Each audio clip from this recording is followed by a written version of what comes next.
I'm Julie Jones, and I teach at the high school, but today I'm going to teach you a little bit about the Great Depression. Mr. McDaniel and I have already talked about it. We talked about some books that we think would be interesting to you, because you understand you already talked about the Great Depression somewhat in your class, and we're going to try to expand that just a little bit and talk about how books were written in that time, and people that grew up in that time went back and wrote books about their lifetime and their childhood and their experiences. And so hopefully this will be a little bit a little bit entertainment for you, I hope.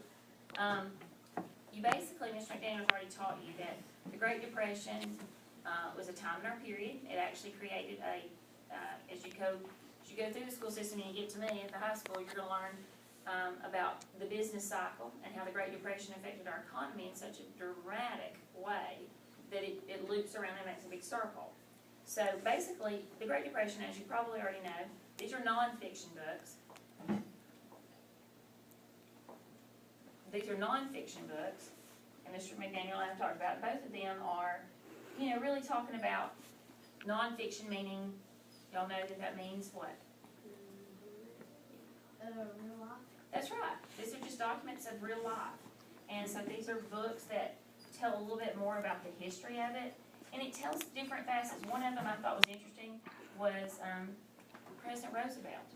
And y'all may have studied about him. And it even talks about the fact that he got polio, and he was in a wheelchair. He was one of our presidents, and they loved him because he was so encouraging. He was upbeat.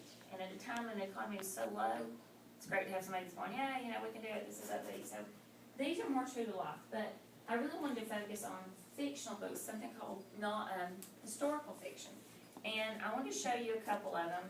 I thought this one was really neat. This is part of a series, which was a surprise to me because I picked this book out specifically. It's called Roll of Thunder, Hear the Cry, and it's by Mildred D. Taylor. One of the things I thought was interesting about this one is this is the perspective from, we're in the South, but we're not Mississippi. This is about a little girl and her brother, and they're African American, and they grew up in Mississippi, but they own land. And it talks about their journeys to school and how they weren't permitted to ride the school bus and others were. They walked behind on a dirt road. Their books were different. And this takes you back to segregation, and you may have talked about that in history as well. Right. And so when you read about this, it really kind of gives you a different perspective. She ended up being an award-winning author, and she wrote a lot about her childhood. So they're fictional, but they're historical fictional. And then, how many of you, and you can just nod or say yes, how many of you ever heard of Kit Kittredge? Anybody? Nobody? Okay, Kit Kittredge. This is actually a pretty cool series, and you're going, oh my gosh, there's too many books. This book series is really neat.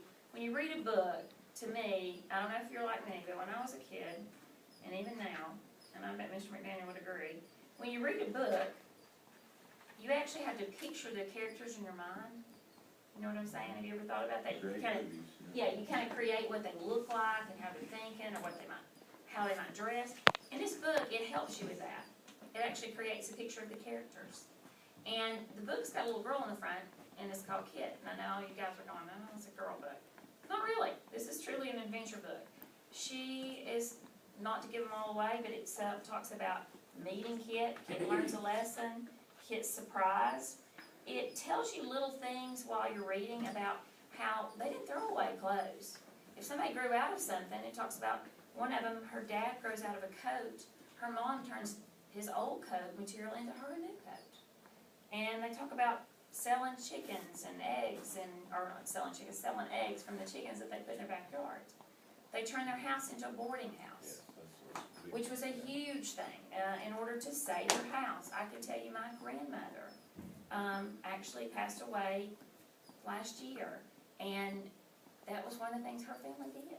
So, and she grew up in Dalton, Georgia. So, very true to life. Here's the coat that her mom made her. She got into some mischief along the way. So she always had her sidekick with her, which was a guy. So it's really more the story of a guy and a girl, but there is so much fact in a nonfiction book. It's historical fiction, for sure. Last but not least, my personal favorite,